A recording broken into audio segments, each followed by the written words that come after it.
Shalom, selamat datang di ibadah online GBI Bethel. Kami berharap saudara sekalian dalam keadaan yang sehat dan dalam perlindungan Tuhan. Amin. Bagi Anda yang baru pertama kali hadir di dalam ibadah ini dan bagi Anda yang ingin dilayani dan didoakan, Anda bisa meninggalkan komen di kolom chat. That's it. Sebelum kita memuji dan menyembah Tuhan, mari kita siapkan hati kita dan mari kita berdoa. Bapa, terima kasih Tuhan buat kesempatan Tuhan kami bisa berkumpul bersama-sama Tuhan melalui ibadah online ini. Kami mau tinggalkan kesibukan kami sejenak dan kami mau fokus Tuhan, kami mau rindu untuk memuji dan menyembah-Mu sekali lagi di tempat ini. Tuhan Yesus, kami mau berikan yang terbaik bagi Engkau. Terima kasih, hanya di dalam nama-Mu kami berdoa dan mengucap syukur. Haleluya. Amin. Selamat beribadah. Biarlah hari ini kita boleh sama-sama siapkan hati kita dan nyatakan syukur dan sembah kita di hadapan Tuhan. Kita rindukan ada dalam hadirat Tuhan, senantiasa dekat dengan Dia. Dan kita persembahkan segala pujian, hormat, syukur kita hanya bagi Tuhan kita selama-lamanya. Haleluya.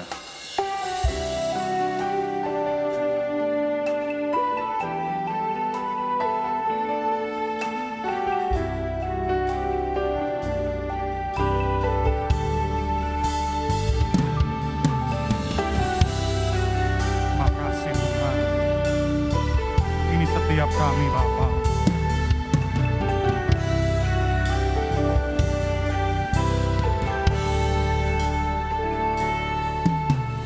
bawaku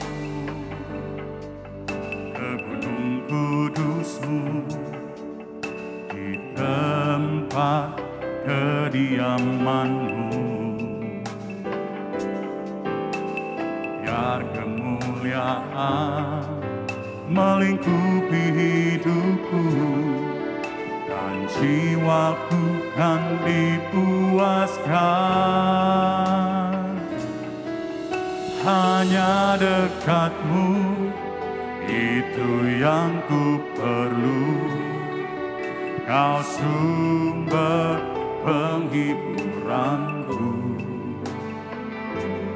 dan Kau yang ubahkan air mataku jadi lembah yang bermata air. Sebab itu ku memuji-Mu, Engkau Allahku, mulutku kan selalu puji-Mu, dan angkat tangan sembah-Mu, tinggikan nama-Mu, Yesus, kemuliaan bagi-Mu.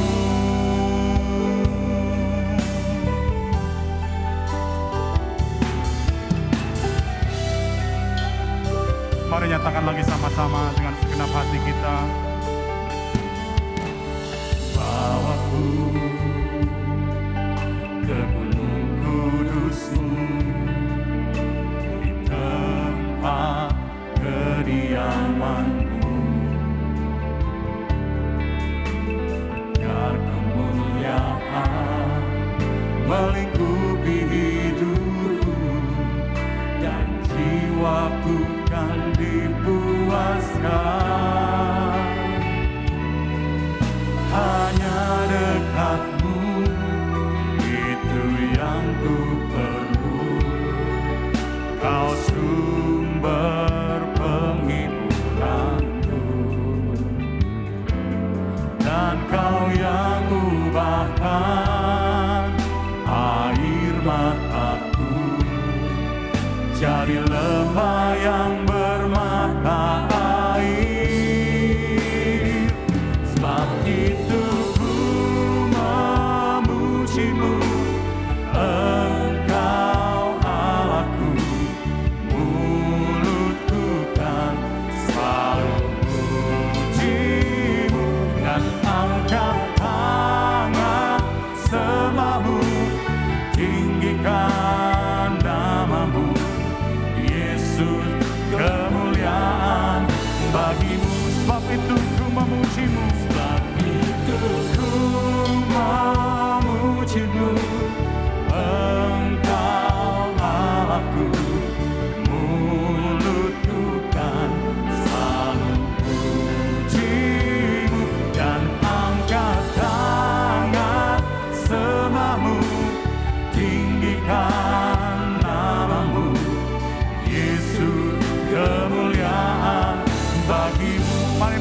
sama-sama saya undang kita semua bangkit berdiri dan angkat tanganmu dan nyatakan sekali lagi. Sebab itu ku memujimu, Engkau Allahku, mulutku kan selalu pujimu, dan angkat tangan sebahu, tinggikan namamu, Yesus, kemuliaan bagi. Mari jemaat Tuhan nyatakan lagi. Ku memujimu, Engkau Allahku, mulutku kan selalu pujimu, dan angkat tangan sembahmu, tinggikan namamu, Yesus, kemuliaan bagimu. Sebab itu ku memujimu, ku memujimu, Engkau Allahku, mulutku kan selalu pujimu, dan angkat tangan sembahmu, tinggikan namamu, Yesus, kemuliaan bagimu. Yesus, Yesus, kemuliaan bagimu. Segala kemuliaan bagimu Tuhan. Yesus, kemuliaan bagimu.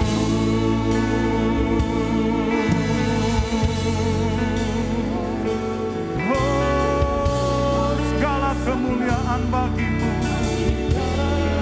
Hormat pujian layak bagimu Tuhan. Mari angkat sembah, penyembahan yang terbaik dari setiap hati kita. Mari tinggikan Dia. Betapa besar kasih-Mu, apa ajaib kuasa-Mu Tuhan. Kami menyembah,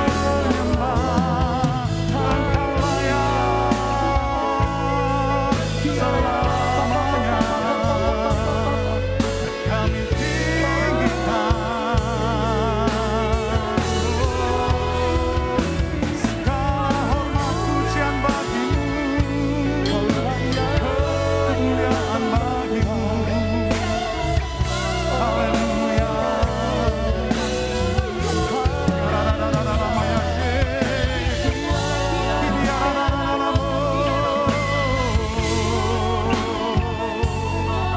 Betapa hati kami bersyukur Tuhan, Engkau baik, sangat baik. Sebab itu kami terus akan memuji, menyembah-Mu Tuhan. Terima kasih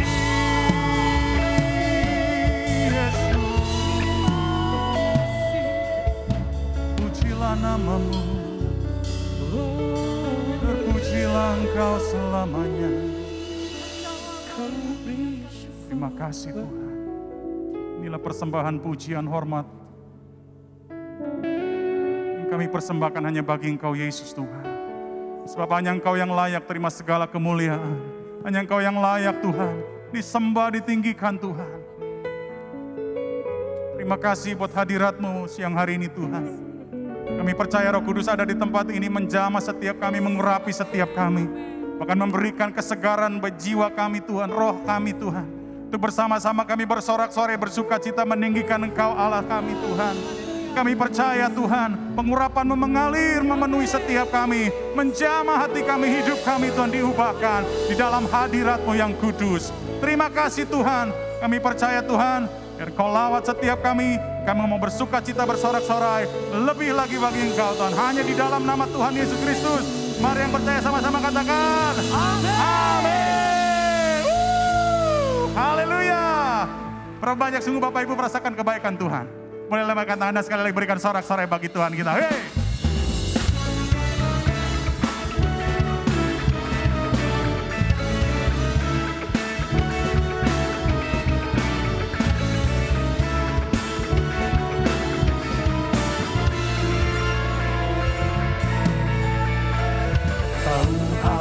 turut bekerja di dalam segala perkara untuk mendatangkan kebaikan bagi yang mengasihi Dia. Saat lewati gunung dan lembah, ku takkan takut bahaya, penyertaannya ku rasakan sepanjang jalan hidupku. Sebab Dia baik, ku angkat tangan memuji Dia. Sebab Dia baik, untuk selamanya kasih setianya. Puji Yesus, sebab Dia baik. Amin. Tuhan baik selama-lamanya. Tahu Allah turut bekerja di dalam segala perkara untuk mendatangkan kebaikan bagi yang mengasihi Dia. Saat lewati gunung dan lembah, katakan, ku takkan takut bahaya. Amin. Penyertaannya ku rasakan di sepanjang jalan hidupku. Katakan bersama, sebab Dia baik, ku angkat tangan memuji Dia. Sebab Dia baik, untuk selamanya kasih setianya. Puji Yesus, sebab Dia baik, sebab Dia baik, ku angkat tangan memuji Dia. Sebab Dia baik, untuk selamanya kasih setianya. Puji Yesus, sebab Dia baik. Percaya Tuhan kita sungguh baik, amin. Dia sangat baik, teramat baik buat setiap kita. Dalam keadaan suka maupun duka, dalam keadaan sehat maupun sakit, dalam keadaan baik-baik maupun tidak baik-baik saja, biarlah tetap kita berkata Tuhan Yesus baik. Haleluya.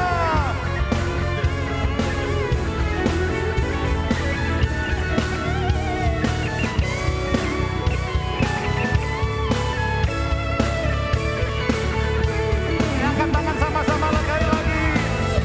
Sebab Dia baik. Mari jemaat Mekarwangi 2 katakan. Angkat tanganmu dan puji Dia.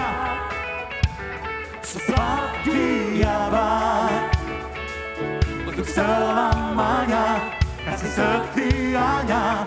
Puji Yesus, sebab Dia baik, sebab Dia baik. Ku angkat tangan memuji Dia. Sebab Dia baik, untuk selamanya kasih setianya. Puji Yesus, sebab Dia baik, sebab Dia baik. Ku angkat tangan memuji Dia. Sebab Dia baik, untuk selamanya kasih setianya. Untuk selamanya kasih setianya. Untuk selamanya kasih setianya. Puji Yesus, sebab Dia baik.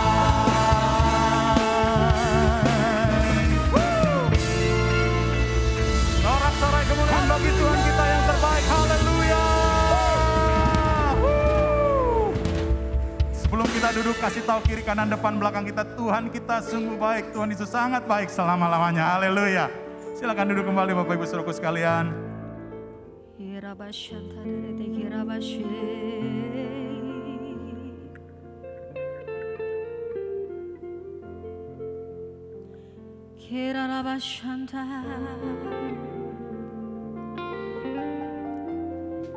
Inilah yang ku renungkan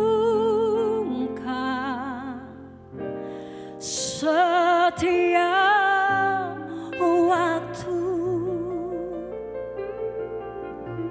nyanyian pujian dan pengakuan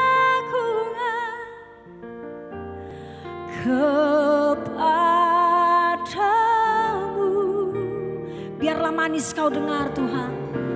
Biarlah manis kau dengar Tuhan. Manis kau dengar Tuhan. Dan hatiku bersuka karenamu.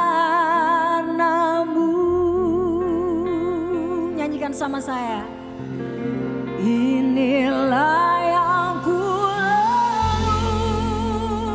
renungkan setiap waktu.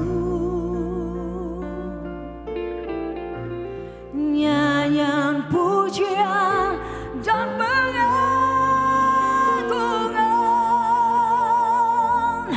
kepadamu.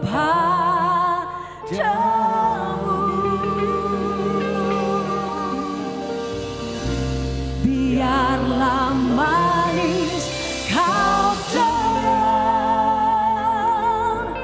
Tuhan. Manis kau dengar Tuhan. Dan hatiku bersuka karenamu.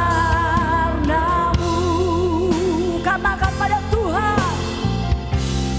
Inilah yang ku renungkan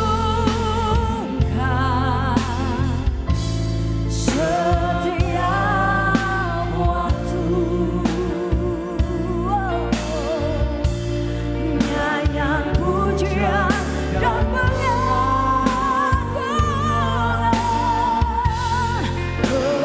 kepadamu.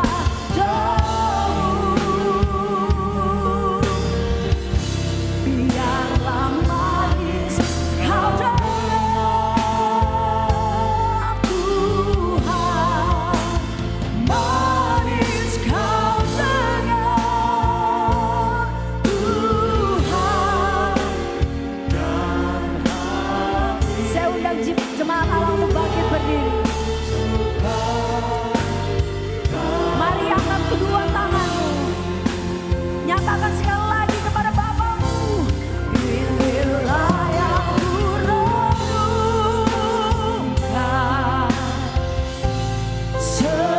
setiap waktu.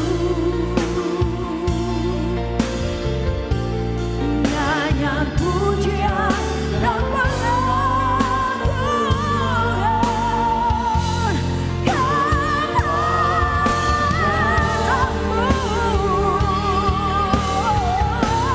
Biarlah manis kau dengar Tuhan. Manis kau dengar Tuhan. Dan hatiku bersuka karenamu. Inilah yang ku renungkan setiap waktu. Nyanyian pujian dan pengagungan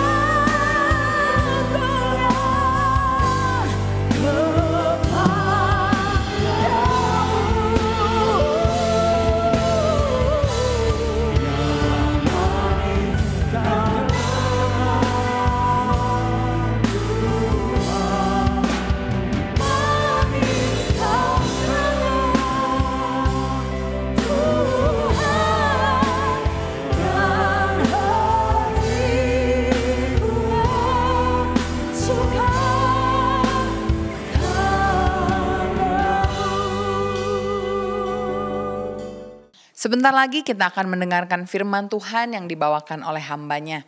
Sebelumnya mari kita sama-sama siapkan hati kita, kita berdoa. Bapa, kami mengucap syukur buat hari ini. Kalau sebentar kami mau mendengarkan sebagian dari firman-Mu, kami mau mempersiapkan hati kami, membuka telinga kami, sehingga kami bisa benar-benar mendapatkan sesuatu dari firman-Mu, dan kami dapat lakukan dalam kehidupan kami. Kau memberkati hamba-Mu yang akan menyampaikan firman, biar apapun yang dikatakan menjadi kekuatan buat kami, teguran bagi kami, dan semangat untuk kami bisa lebih melayani Engkau. Hanya di dalam nama Tuhan Yesus Kristus, kami telah berdoa dan mengucap syukur. Haleluya. Amin. Shalom. Hari ini saya akan menyampaikan firman dengan judul diubah dalam hadiratnya. Mari kita akan lihat Alkitab kita, Kisah Para Rasul pasal 15, ayat 16 dan ayat 17. Demikian firman Tuhan. Kemudian aku akan kembali dan membangunkan kembali pondok Daud yang telah roboh, dan reruntuhannya akan kubangun kembali dan akan kuteguhkan, supaya semua orang lain mencari Tuhan, dan segala bangsa yang tidak mengenal Allah yang kusebut milikku. Demikianlah firman Tuhan yang melakukan semuanya ini. Amin. Saudara, saya lahir di Surabaya dan pada usia 5 tahun saya pindah ke Tasikmalaya karena ayah saya mendapat panggilan Tuhan untuk mengembalakan di sana sampai hari ini. Tahun 2005 saya dan keluarga pindah ke Bandung dan melayani sampai sekarang. Nah, tetapi satu kali saya pergi ke Surabaya karena ada sebuah gereja yang mengundang saya untuk melayani firman di sana. Pada satu siang ketika tidak ada acara, kosong, ada saudara sepupu saya menjemput dengan mobilnya, mengajak saya makan, dan sebelum jam makan dia tanya, kamu mau pergi kemana, lihat apa? Jalan-jalan sedikit sebelum makan katanya. Dan saya bilang, tolong antar saya ke rumah di mana saya dibesarkan pada waktu kecil. Rumah itu sudah sangat lama saya tidak kunjungi karena memang sudah dijual, sekarang menjadi milik orang. Tapi ada kerinduan untuk melihat kembali rumah lama itu. Jadi kami berangkat ke sana, saya diantar. Dan setelah mendekat rumah tersebut, rumah kecil, sederhana, mobilnya dipelankan. Dan saya bisa lihat kenangan itu kembali teringat. Lalu maju sedikit, di seberangnya nggak terlalu jauh, mungkin beda 4-5 rumah. Ada rumah yang lain, depannya dipakai warung, tapi di belakangnya untuk tempat tinggal. Itu rumah nenek saya. Dan saya ingat, saya kadang-kadang main di sana karena dekat. Dan pada waktu kecil pun setelah pindah ke Tasikmalaya, beberapa kali saya mengunjungi rumah tersebut ketika nenek saya masih hidup. Sebetulnya tidak ada yang menarik pada bangunan itu pun sudah dibeli oleh orang lain. Tapi apa yang membuat saya rindu untuk melihat rumah itu? Kenangan pada masa kecil. Ada sweet memories di sana. Bagaimana saya bertumbuh dari seorang bayi menjadi seorang anak. Saya merasa ada di antara saudara juga yang memiliki rumah masa kecil yang kadang-kadang saudara ingat. Dan itu yang kadang-kadang membuat kita rindu ingin mengalami suasana semacam itu. Kalau boleh saya pakai bahasa manusia, Tuhan satu kali teringat akan sebuah rumah favoritnya pada masa lampau. Sehingga dia berkata, aku akan datang kembali dan membangunkan pondok Daud, kemah Daud yang telah runtuh. Kenapa Tuhan rindu untuk kembali mengalami suasana di pondok Daud? Pondok Daud adalah sebuah tenda kecil yang dibangun oleh Raja Daud sebagai tempat the ark atau tabut perjanjian yang dulu pernah dicuri oleh orang Filistin tapi kemudian dikembalikan ke Israel. Saudara, zaman itu masih belum ada bait Allah.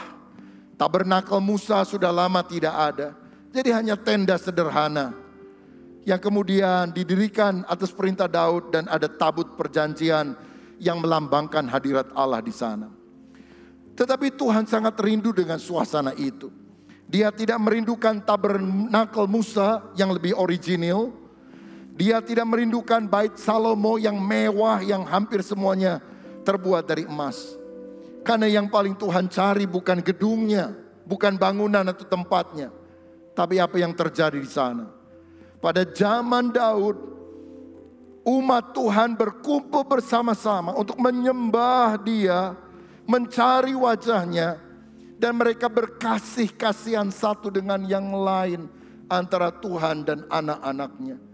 Ini adalah tempat love story, kisah cinta antara umat Tuhan dengan Allah, dan itu yang selalu dirindukan oleh Tuhan. Sehingga Tuhan seakan berkata begini, if you build it, I will come. Kalau kamu membangun lagi pondok itu, aku akan datang. Sekali lagi bukan pondoknya, bukan tendanya yang menarik, tapi apa yang terjadi di sekitar tenda itu. Saya melihat di sini ada dua sikap Daud yang kemudian sangat menarik kerinduan hati Allah untuk hal itu terjadi lagi pada akhir zaman. Yang pertama, Daud adalah seorang raja yang merindukan kehadiran Tuhan. Dalam Mazmur 27 ayat 4 dia berkata, satu hal telah kuminta kepada Tuhan, itulah yang kuingini, diam di rumah Tuhan seumur hidupku, menyaksikan kemurahan Tuhan dan menikmati bait-Nya. Yang paling dirindukan oleh Daud adalah tinggal di dalam hadirat Tuhan. Dan karenanya Daud memberikan perintah kepada anak buahnya, ratusan jumlahnya, kadang ditambah dengan yang lain ribuan, saudara, untuk melakukan pelayanan musik, pujian, penyembahan, pelayanan mengaminkan di sekitar tabut perjanjian, di sekitar tenda itu. Dan mereka melakukannya selama 36 tahun tanpa henti siang dan malam. Saya bisa bayangkan tahun-tahun pertama ketika tabut kembali ke Yerusalem, orang akan berbondong-bondong jam berapapun, akan berdoa di sekitar tabut itu. Tapi setelah 3 tahun, setelah 5 tahun, saya rasa pada jam tertentu 12 malam, jam 3 dini hari, sangat sedikit orang yang ada di sana selain dari para pelayannya. Sehingga mungkin satu kali pemimpin pujian di Pondok Daud itu berkata kepada raja, "Raja, jam sekian jemaatnya sedikit. Bagaimana kalau kita kurangi saja? Kan sedikit yang datang, yang nonton hampir nggak ada, cuma kita-kita yang pelayanan." Dan saya rasa Daud akan sangat marah dan berkata, "Kamu tidak mengerti mengapa aku perintahkan kamu selalu menaikkan doa pujian penyembahan 24 jam. Karena satu-satunya yang boleh menonton hanyalah Allah di sorga. Kita melakukan ini bukan untuk menyenangkan jemaat, bukan untuk menyenangkan orang yang hadir. Kita melakukan ini hanya untuk menyukakan hati Tuhan." Itu sebabnya hal ini dilakukan terus-menerus. Dan Tuhan rindu hal semacam itu terjadi dalam diri umatnya. Dan Ibrani 10 ayat 19 memberikan kunci bagaimana kita bisa masuk hadiratnya. Jadi saudara-saudara, oleh darah Yesus kita sekarang penuh keberanian dapat masuk ke dalam tempat kudus. Yang membuat kita bisa bersekutu dengan Tuhan itu bukan pujian. Yang membuat kita bisa bersekutu dengan Tuhan adalah darah Yesus yang telah dikorbankan sehingga kita manusia yang tidak layak dilayakkan karena kita percaya kepada Yesus. Jadi kita masuk karena darah Yesus, lalu kita membawa persembahan, kita membawa korban. Itulah pujian yang harus dilakukan kepada Tuhan. Dan saya mau katakan, waktu pujian dalam ibadah adalah waktu favoritnya Tuhan.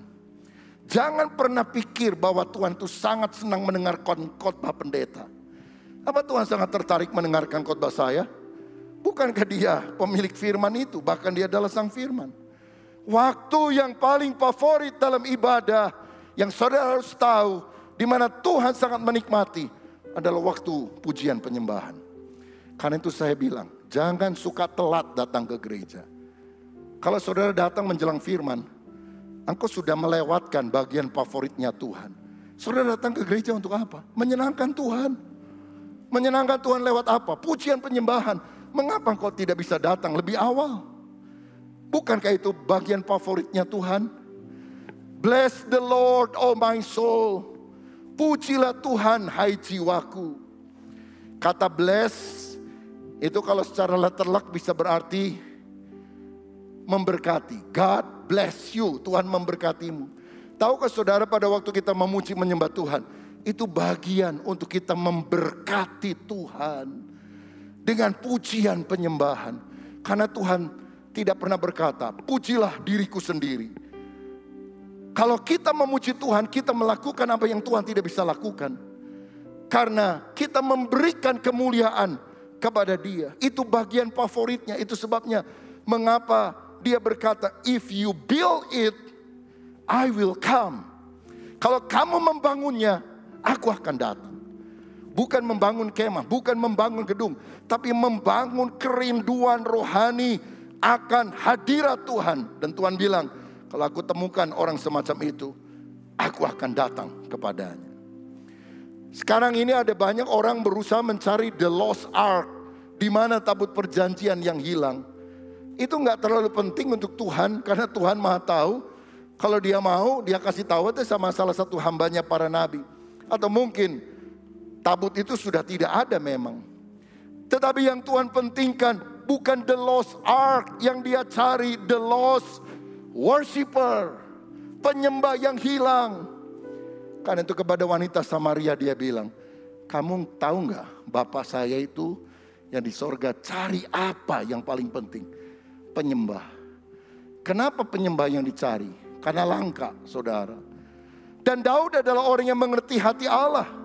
Dia mempersembahkan pujian dari hati yang sungguh cinta kepada Tuhan sebagai ganti daripada korban bakaran. Dan Allah tidak marah, saudara. Kenapa?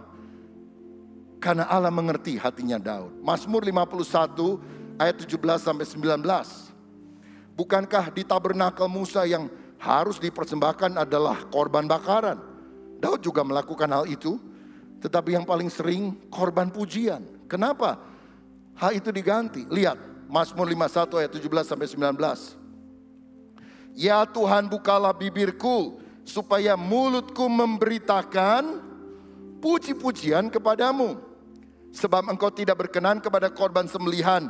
Sekiranya ku persembahkan korban bakaran, engkau tidak menyukainya. Korban sembelihan kepada Allah ialah jiwa yang hancur, hati yang patah dan remuk. Tidak akan kau pandang hina ya Allah. Saudara-saudara, di tabernakel Musa, waktu orang Israel berjalan di padang pasir, tabernakel Musa itu terdiri dari 3 bagian. Pertama halaman, orang Israel boleh masuk ke sana. Yang kedua ruang suci, hanya imam yang boleh masuk ke sana. Dan yang ketiga yang paling sakral, ruang maha suci. Imam tidak boleh masuk, hanya imam besar yang terpilih setahun sekali boleh masuk. Pada hari raya Grafirat, pendamaian, atau kalau sekarang Yom Kippur. Kalau ada imam yang berani-berani nyelonong masuk ke sana, tidak pada waktu yang Tuhan tetapkan, hukumannya adalah mati. Kenapa ada pemisahan untuk masuk ke ruang maha suci? Karena dosa. Dosa itu penghambat sehingga manusia tidak bisa masuk ke hadirat Tuhan. Tapi waktu Yesus datang, sesuatu yang luar biasa terjadi. Dia mati di atas kayu salib. Dia yang tidak berdosa menanggung dosa manusia. Dan waktu Yesus mati, Alkitab bilang, lihat tabir bait Allah terbelah menjadi 2. Sehingga orang bisa kapanpun masuk ke ruang maha suci, ketemu dengan Tuhan, mengalami hadirat Tuhan di sana. Karena apa? Pada dasarnya Tuhan ingin keintiman, keakraban. Tidak ada hambatan antara kita dengan Dia sebagai Bapa. Bapa tidak mau terpisah dari kita anak-anaknya. Karena Dia sangat mengasihi kita. Dan itu bisa terjadi karena darah Yesus yang telah rela berkorban telah membelah tabir tersebut. Tahukah saudara, ketika Tuhan menciptakan alam semesta, Dia juga menciptakan malaikat untuk menyembah Tuhan. Kita tahu bahwa Lucifer adalah pemimpin paduan suara sorga. Tapi Lucifer satu kali berontak karena dia pikir, kenapa Tuhan yang harus disembah? Mendingan saya aja, saya gerakan anak buah saya, nyembah saya. Dan karena itulah setan dibuang dari sorga menjadi iblis, musuh Allah yang paling utama. Saudara-saudara, mungkin setan kemudian bilang gini, oke, saya diusir keluar, gak apa-apa. Tapi sorga sepi loh tanpa kita. Kita kan yang suka nyembah Tuhan. Sekarang kita diusir, nggak ada tim pujian penyembahan yang bisa menggantikan kita. Kalau nggak ada gue nggak rame, kira-kira seperti itulah setan bilang. Tuhan bilang tunggu, aku tahu apa yang harus aku lakukan. Dia ambil dengan tangannya debu tanah, dia hembuskan nafas Allah, dan terciptalah manusia. Dan tahukah saudara, kita diciptakan untuk apa? Menggantikan peran Lucifer untuk menyembah dia. Jadi, yang setan paling tidak suka adalah kalau kita menyembah Tuhan. Setan gak masalah gereja gedungnya bagus. Setan gak masalah kita datang anggotanya banyak.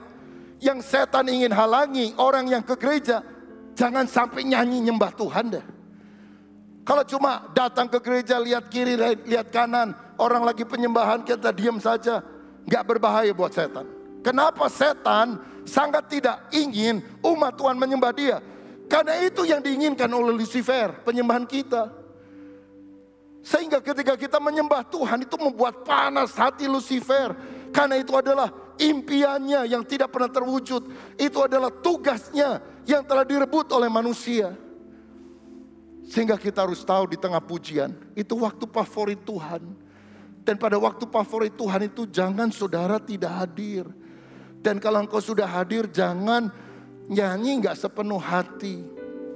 Karena setan akan berhasil dengan strateginya.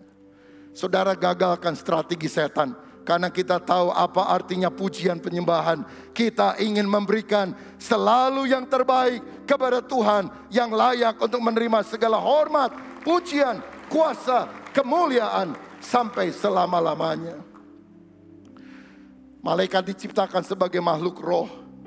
Manusia diciptakan menurut gambar dan rupa Allah. Malaikat hanya diciptakan sebagai pelayan Tuhan. Kita diciptakan sebagai anak Tuhan. Hanya kita yang bisa memanggil Allah sebagai Bapa. Waktu malaikat berdosa, dia buang. Waktu manusia berdosa, Tuhan tidak langsung buang. Tuhan datang dari sorga ke dunia, mencari kita. Bahkan dia rela mati di kayu salib untuk menebus dosa kita. Oh, kita berhutang penyembahan kepada Tuhan. Kalau Tuhan hanya Allah yang adil, dia akan tendang kita begitu kita berdosa. Tapi dia Allah yang penuh dengan kasih. Dia rela mati supaya kita tetap bisa menjadi penyembah dia, yang mengekspresikan rasa syukur sebagai orang yang telah ditebus oleh Tuhan Yesus. Karenanya Allah ingin selalu bersekutu dengan anak-anaknya. Sebab ketika kita memuji Tuhan, memuliakan Tuhan, kita akan mengalami kebahagiaan atau kepuasan tertinggi, kepuasan terbesar dalam hidup kita. Saudara, orang yang memuji adalah orang yang sudah mengalami sesuatu yang bagus. Misalnya, kalau saudara ada yang pergi ke Bali lalu nginep di sebuah hotel yang bagus sekali, maka engkau akan cerita kepada teman-temanmu walaupun mereka nggak pernah minta. Aduh, saya nginep di hotel keren banget. Pokoknya kalau kamu ke Bali, kamu mesti ke sana. Atau kalau saudara pergi ke sebuah rumah makan, makanannya enak banget, maka nggak usah didorong-dorong. Saudara akan cerita. Karena apa? Berbagi kebahagiaan adalah puncak kebahagiaan. Kalau kita sudah ngalami hidup dalam Tuhan, itu hidup yang sangat indah, sangat luar biasa. Gak mungkin diem, saudara sekalian. Kita akan cerita, kita akan memuji Tuhan. Bukan karena Allah itu seperti haus pujian, inginnya dipuji-puji. Tapi ketika kita memuji Tuhan, kita ngalami hadirat Tuhan. Bahkan sebelumnya kita sudah mengalami kebaikan Tuhan dalam hidup kita. Dan mulut kita tidak bisa bungkam selain memuji dan menyembah, membesarkan nama Tuhan. Saudara, mari seperti Daud, kita punya hati yang rindu akan hadirat Tuhan. Itu yang membuat Tuhan rindu kepada rumah favoritnya ketika orang-orang bersekutu untuk memuji menyembah dia. Yang kedua yang lebih dalam, ini dimensi yang kadang kurang dibahas. Daud adalah orang yang memandang wajah Tuhan. Mazmur 27 ayat 8 berkata, hatiku mengikuti firman-Mu, carilah wajah-Ku, maka wajah-Mu ku cari ya Tuhan. Dia rindu hadirat Tuhan dan dia mencari, memandang wajah Tuhan. Bukankah dalam 2 Tawari 7 ayat 14 Tuhan juga pernah berfirman, dan umatku yang atasnya namaku disebut merendahkan diri, berdoa dan mencari wajahku, lalu berbalik dari jalan-jalan yang jahat, maka aku akan mendengar dari sorga dan mengampuni dosa mereka serta memulihkan negeri mereka. Tuhan ingin agar kita mencari wajah Tuhan. Kenapa dikatakan mencari wajah Tuhan? Saudara, kalau kita ngobrol sama orang, yang kita lihat itu apanya? Kakinya, tangannya, bukan, wajahnya. Karena wajah adalah gerbang komunikasi dan relasi. Ketika kita bicara sambil memandang satu dengan yang lain, ada pertukaran pikiran, ada kesesuaian hati. Jangan hanya cari perbuatan tangan Tuhan, mujizatnya, berkatnya, pertolongannya, tapi cari wajah Tuhan, cari pribadinya. Kita ngerti pikirannya, kita ngerti hatinya. Sebab di dalam Mazmur 13 ayat 2 dikatakan kalau Tuhan menyembunyikan wajahnya, maka berarti kita tidak mengalami hadirat Tuhan. Berapa lama lagi Tuhan kau lupakan aku terus menerus? Berapa lama lagi kau sembunyikan wajah-Mu terhadap aku? Apa artinya menyembunyikan wajah? Kita ke gereja, kita doa, kita melakukan apapun, kita nggak ngalami Tuhan. Ikabod, telah hilang kemuliaan Tuhan dari umatnya. Tetapi kalau kita sungguh memandang wajah Allah, menghadapkan wajahnya kepadamu, menyinari engkau dengan damai sejahtera, itu artinya Tuhan berkenan kepada kita. Saya ingin perkenalkan saudara pada satu istilah Latin, coram Deo. Coram Deo artinya hidup di dalam hadirat Tuhan. Coram Deo artinya hidup di bawah otoritas Tuhan. Coram Deo artinya hidup untuk kemuliaan Tuhan. Coram Deo adalah living in the presence of God, under the authority of God, for the glory of God. Dan ini yang kita akan lakukan kelak di sorga. Coram Deo, kita akan hidup selalu di hadirat Tuhan, di bawah otoritas Tuhan, dan untuk kemuliaan Tuhan. Dan bukankah kerajaan Allah itu harus datang, bukan hanya di sorga, tapi harus dimulai dari bumi. Dan di bumi inilah kita harus selalu coram Deo, selalu ingat apapun yang kita lakukan adalah untuk kemuliaan Tuhan. Di perjanjian lama orang yang memandang wajah Tuhan akan mati. Tapi di perjanjian baru ada kabar baik. Yohanes 1 ayat 18. Tidak seorang pun yang pernah melihat Allah, tetapi anak tunggal Allah yang ada di pangkuan Bapa, dialah yang menyatakannya. Berarti kalau kita melihat Yesus, kita melihat Allah Bapa yang penuh dengan kemuliaan itu. Ada satu ayat yang indah yang saya mau bagikan. 2 Korintus 4 ayat 6. Sebab Allah yang telah berfirman, dari dalam gelap akan terbit terang. Ia juga yang membuat terangnya bercahaya di depan hati kita, supaya kita beroleh terang dari pengetahuan tentang kemuliaan Allah yang nampak pada wajah Kristus. Kemuliaan Allah itu bisa kita lihat di mana? Pada wajah Kristus. Orang yang melihat wajah Kristus, dia melihat kemuliaan Allah. Saya yakin bahwa kebahagiaan terbesar bagi kita umat yang percaya adalah kelak pada waktu Yesus datang kali kedua, kita akan memandang Dia dalam keadaan yang sebenarnya. 1 Yohanes 3:2, memandang Dia muka dengan muka. Sekarang kita cuma memandang samar-samar, memandang tidak seperti keadaan yang sebenarnya. Tetapi bagaimanapun juga, walaupun samar, saat ini kita bisa memandang Yesus dengan mata iman. Lewat apa? Imajinasi pikiran yang telah dikuduskan oleh Roh Kudus. Saudara, bukankah kita berkata, pikirkanlah perkara yang di atas, bukan yang di bumi. Apa itu memikirkan perkara yang di atas? Cuma mikirin sorga, jalannya dari emas, pintu gerbangnya dari mutiara. Saya yakin bukan. Pikirkan perkara di atas. Itu bicara pikirkan Kristus. Kristus mesti ada di dalam pikiran kita, di dalam kehidupan kita. Dan kita walaupun tidak sempurna bisa melihat Yesus di dalam imajinasi pikiran yang dituntun oleh Roh Kudus. Sehingga kita menggabungkan kebenaran doktrinal dari Alkitab yang harus kita pegang kokoh. Tapi juga dengan pengalaman-pengalaman batiniah. Sehingga kita masuk dalam dimensi penyembahan yang lebih dalam. Saya tertarik seorang hamba Tuhan, John Owen, pernah berkata, tak seorang pun akan melihat kemuliaan Kristus lewat penglihatan di dunia yang akan datang kelak. Jika ia pada tingkat tertentu tidak melihatnya lewat iman di dunia ini. Memandang kemuliaan Kristus bukan hanya persetujuan doktrinal, tapi keindahan Kristus harus menawan imajinasi, mendominasi pikiran dan mengisi hati kita. Sebab tanpa perasaan hubungan akan jadi formalitas, dingin, kaku, tidak ada kobaran api di dalam hati. Tapi tanpa kebenaran, maka kita akan percaya kepada tahayul, jatuh pada penglihatan-penglihatan yang aneh dan keliru. Karenanya tepat sekali firman mengajarkan supaya kita menyembah Bapa dalam roh dan kebenaran. Roh dan kebenaran.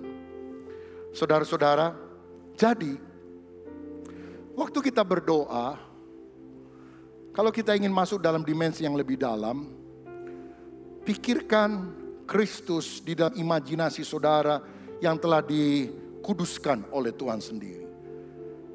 Semua yang benar, semua yang mulia, semua yang agung, semua yang luhur, pikirkanlah semuanya itu.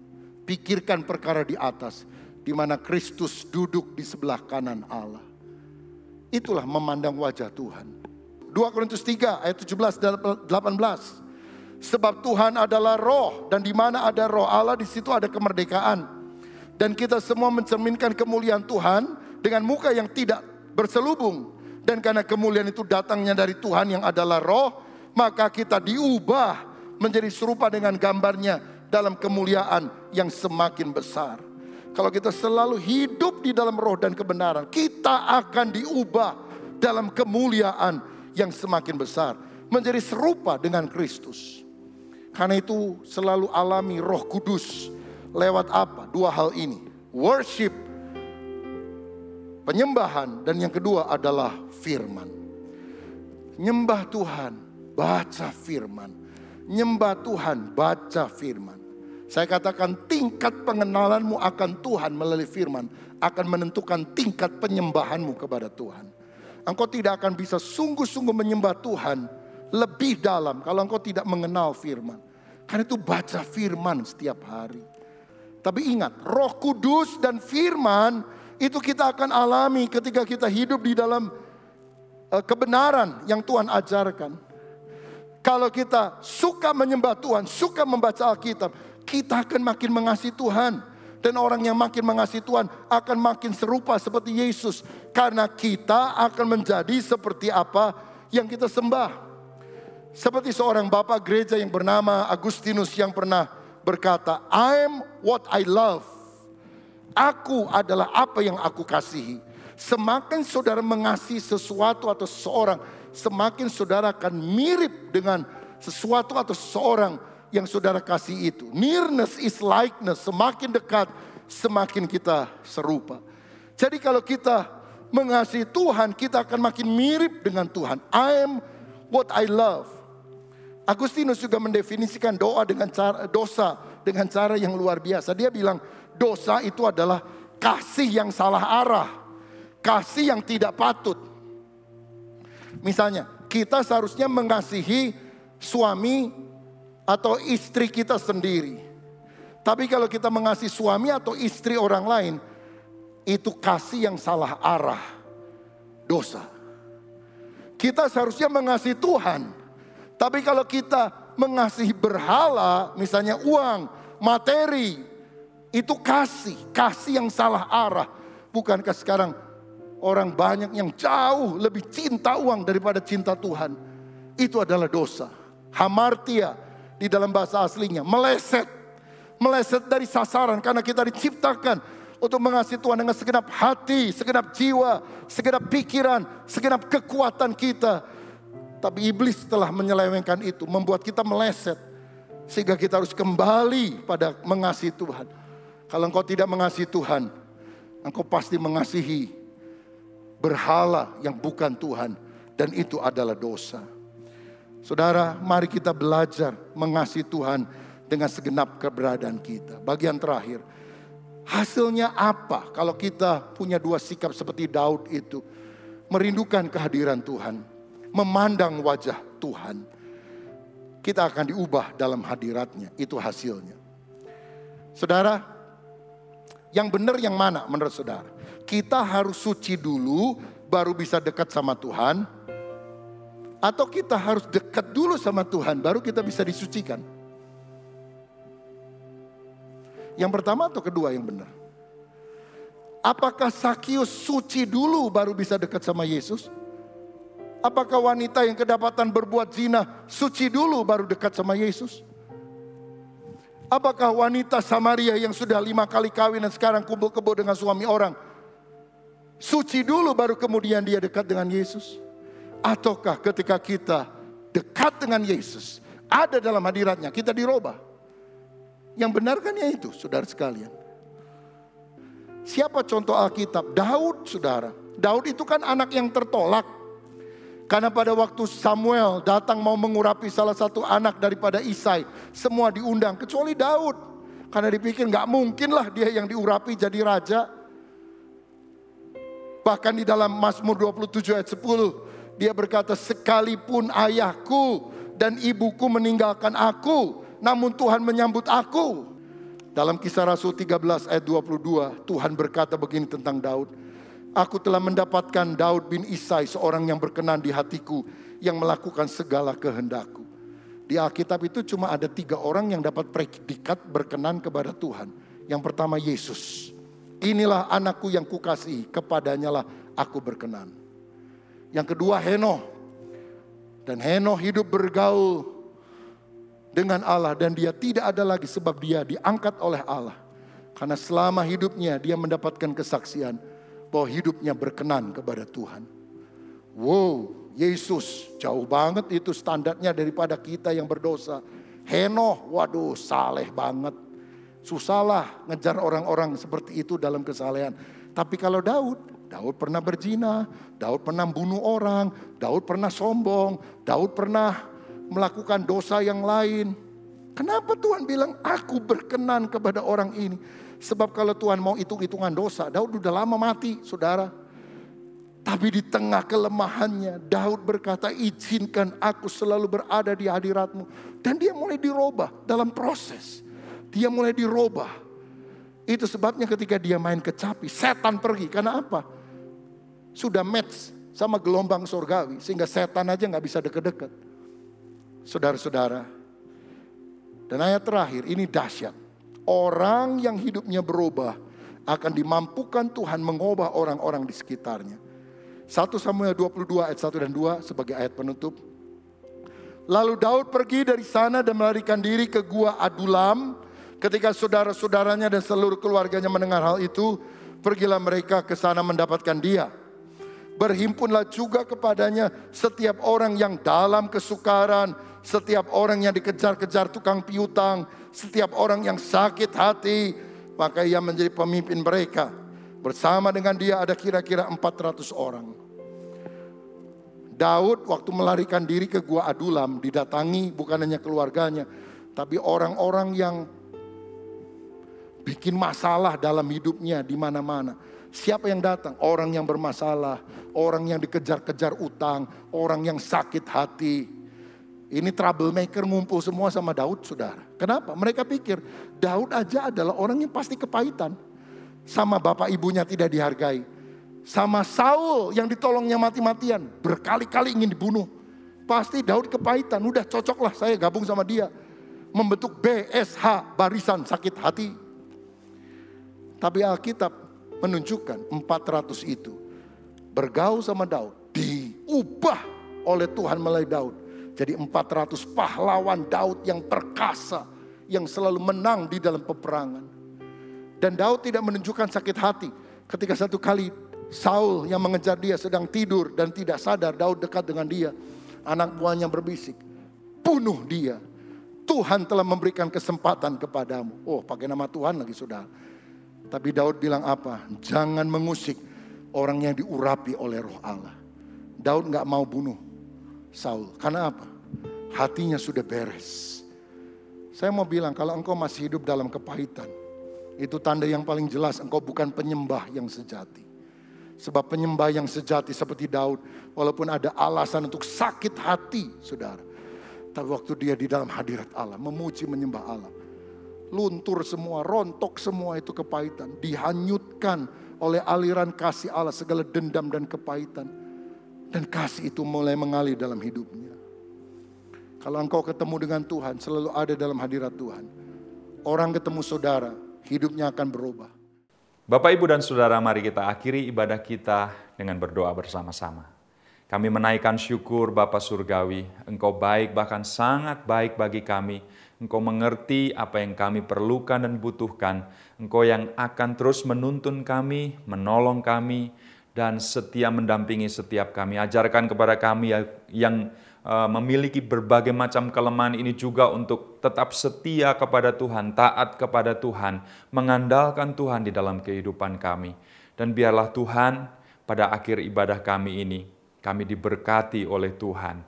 Kami menengadahkan tangan kami, dan turunlah atas kami sekalian sekarang berkat dari Allah Bapa Surgawi, kasih sayang dan karunia dari Tuhan kami Yesus Kristus, persekutuan dan pengurapan yang baru dari Roh Kudus, berkat Allah Tritunggal yang kami terima dalam nama Tuhan Yesus Kristus.